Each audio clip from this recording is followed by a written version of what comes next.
Hey guys, this is Ubar, and today I'm going to be going over a cheap, quick, and fun deck for Kingdom CCG. Now, I did a few articles over at what was once Utopian Chaos, now digitaltcg.com, and I'm going to kind of do a follow-up video on that. Now, it's the end of the summer. A lot of great games that we thought we'd have our hands on, such as Hex and Hearthstone, and even Faria for some that know about that. A lot of those got delayed, as usual. So a lot of us are wondering, what am I going to play until the games I was looking forward to open up? Well, I have a suggestion for you guys. It's Kingdom CCG.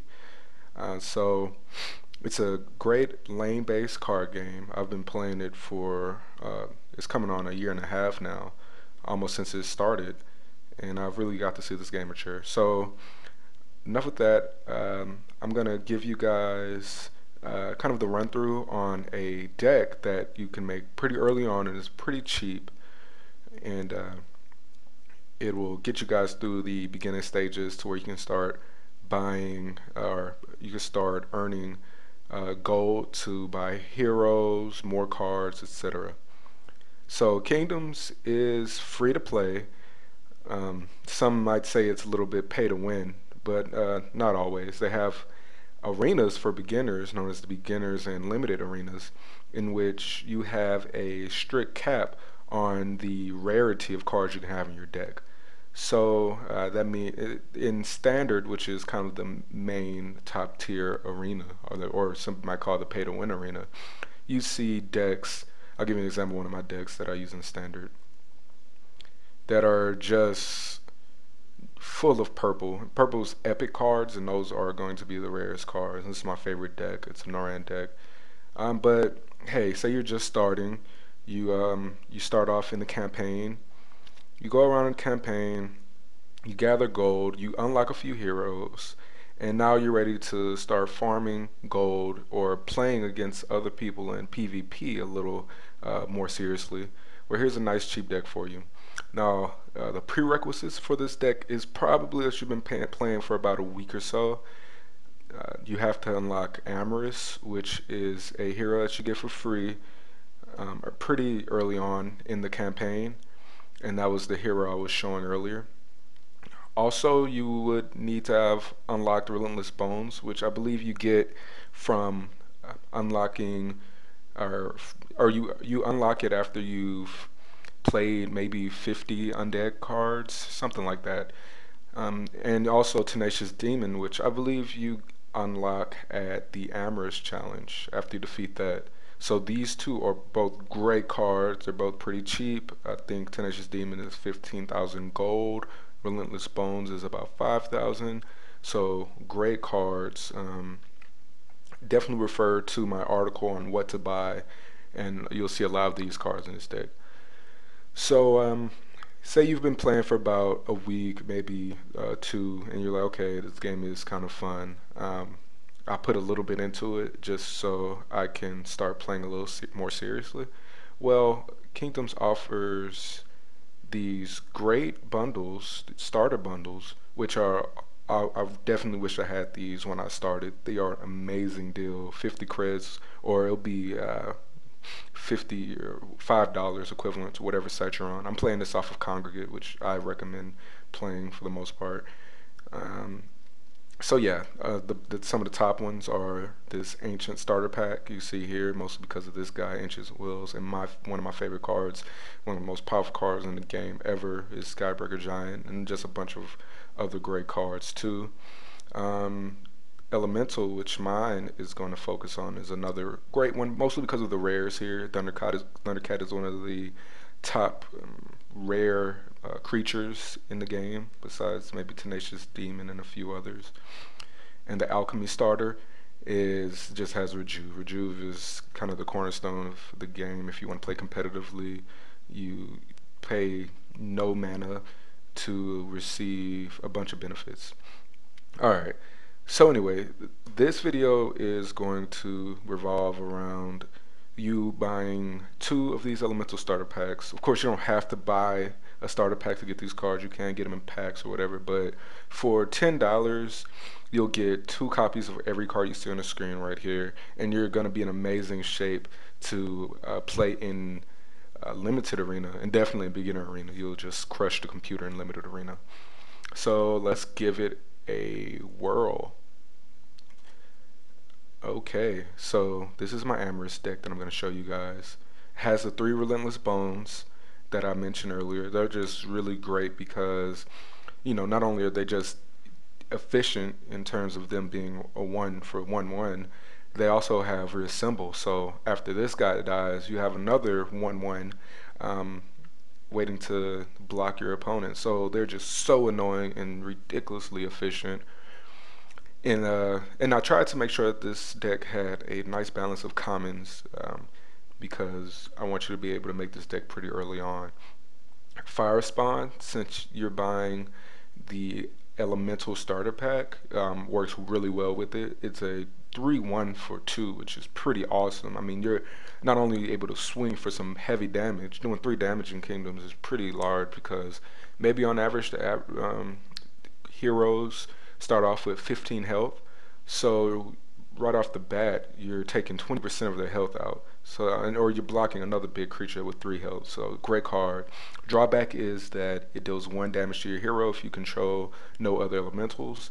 So you definitely have to make sure that your deck has a fair amount of elemental creatures in order for you not to be getting pinged with that 1 magical damage.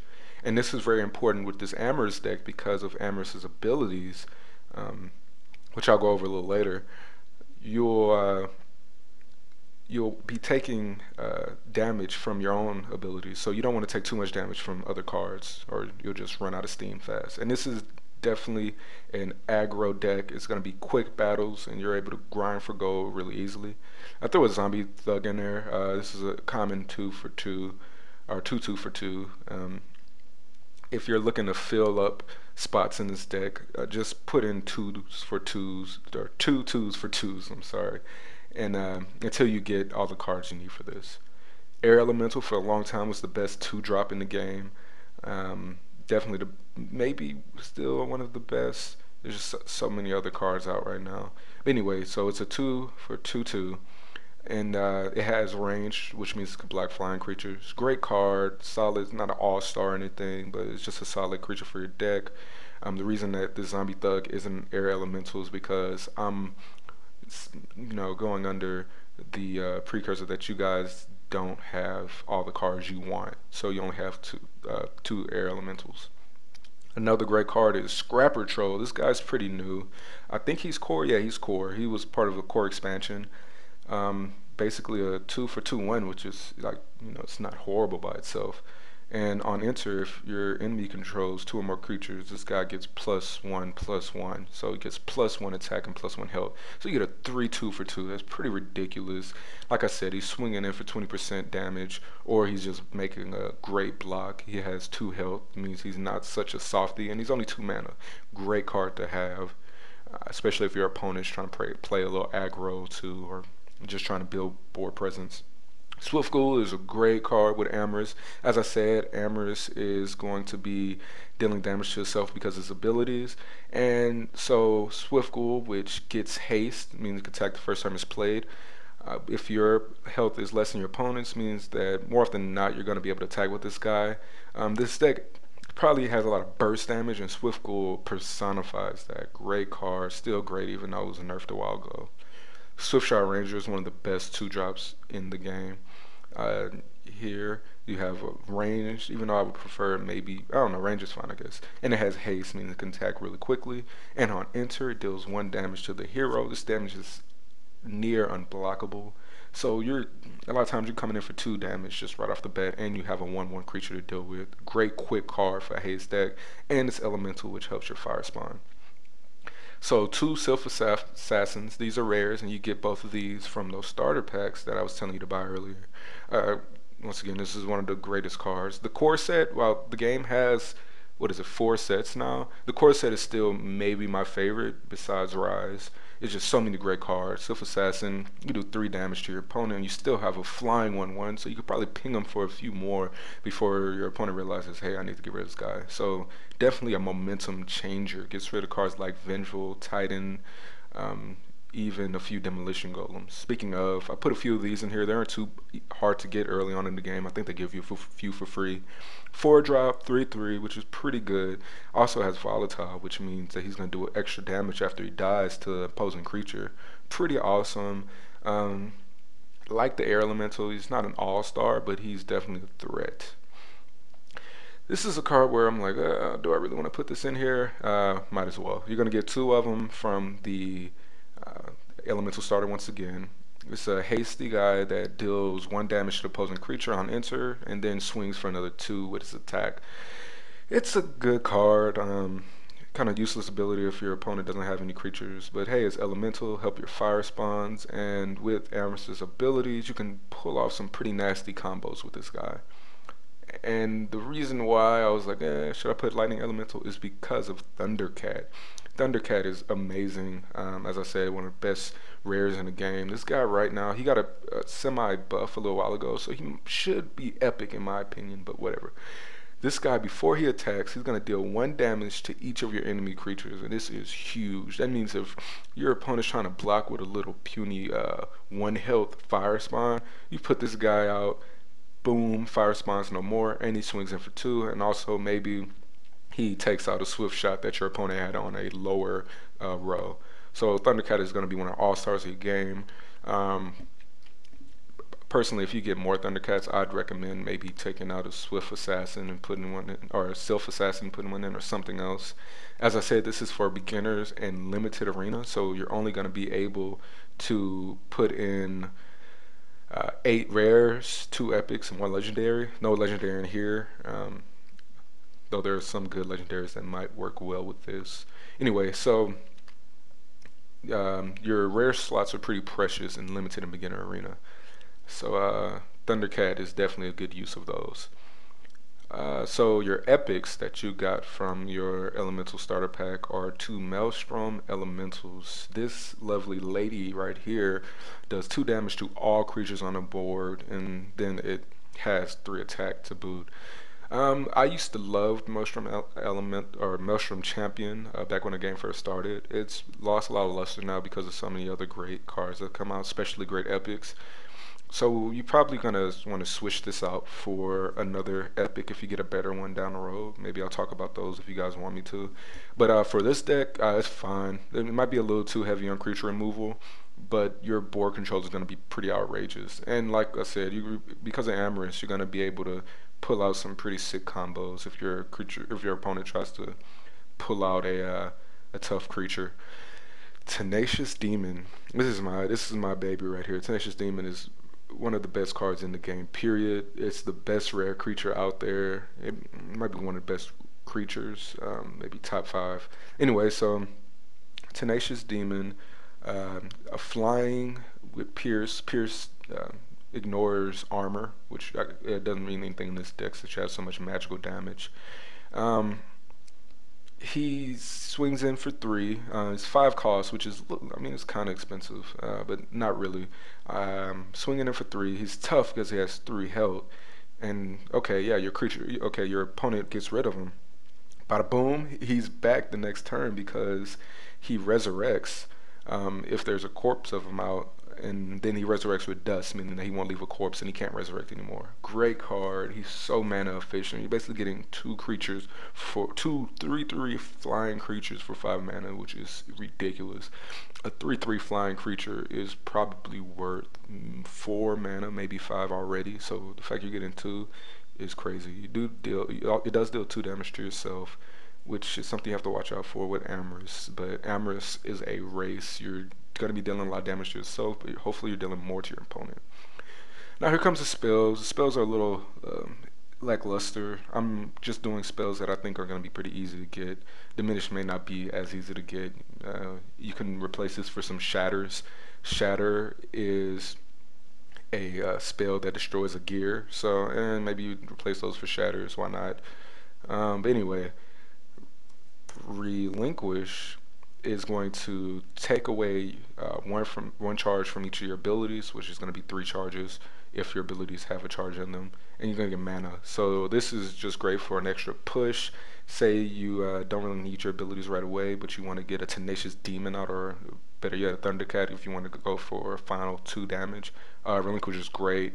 If you don't need it, hey, just sacrifice it for, or banish it for that 1 mana, whatever. Charge Pot, it's a good card. I like Charge Pot, especially with Amarus, because you want to pull out some of these combos that I've been talking about.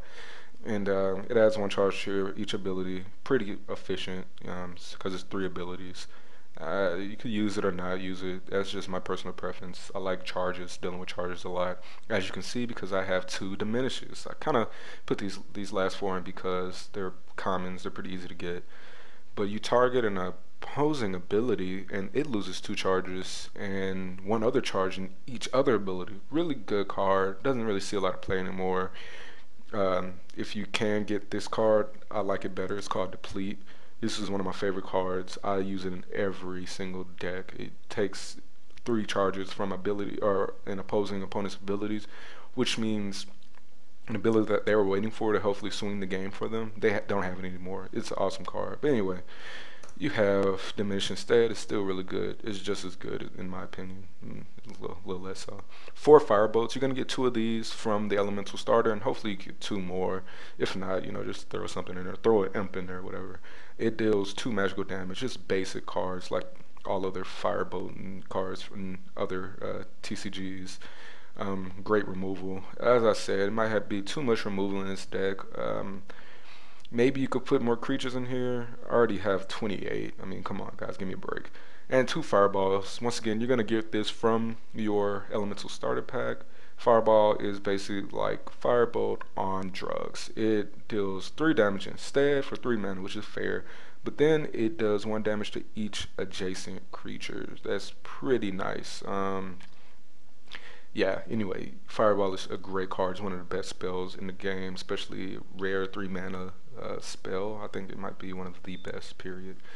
Anyway, so I'm going to go ahead and run through a few games with this deck. As I said, oh, wait, let me go over Amarus's abilities.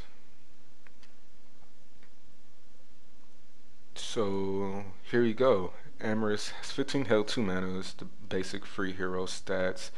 So his first ability, Twisted Bond, you can reduce 1 health, reduce 1 health from a target creature, 1 life, I think they call it. And also Amarus loses a health. So this is really good because his deck is so magical damage heavy, which is probably a fault of mine. Maybe you should throw a few Titan Stomps in there to do some physical damage. Which I actually might do a little later. Anyway, so basically it ignores resist, which resist takes away magical damage, and it ignores armor, which takes away physical damage, and the opponent loses 1 health. This is great for combos because there's so many cards or monsters and spells in my deck that deal damage. You can just use Twisted Bond and Lightning Elemental to get rid of something with 2 health and swing in for 2, and then they have a corpse there, so I mean it's just really difficult to deal with sometimes. Speaking of corpses, you have Raised Dead. This guy is pretty good for momentum. You have either your corpse or an opponent's corpse. You can resurrect it as a 2/2 zombie, which is good. I mean, it could be used to kind of clear if you have if somebody did the exact thing I just said to you, and you have a corpse in the way of a monster that's just swinging on you. You can use Raised Dead and he'll block, or maybe even if you have an opponent's corpse that's gonna remove itself soon, you could use Raised Dead on it and just get a free creature out of that. Great, it's a pretty good ability. Probably be a little stronger, but whatever. Unholy Warcry. This is the big, most of the times, game finisher for this guy. It's one of the best abilities in the game. Not only does it buff your creature for 2, it also takes away life from opposing creatures. It's insane. Like I said, once again, it's losing life, not dealing damage, so it ignores all of the resistances and armor. And so basically, if you use this, say with a Twisted Bomb, they're losing 2 health right off the bat, even if you had something with like 4 health, you could use a fireball and get rid of it. Or if it has 3 health, you can use your lightning elemental or thundercat and get rid of it. And now you're just swinging in for 4 damage, which is a big deal. And they have a corpse on this in front of your creature. It's just bad news for your opponent. Alright, so like I said, I'm going to run through games really quickly. Okay, it's in my beginner's arena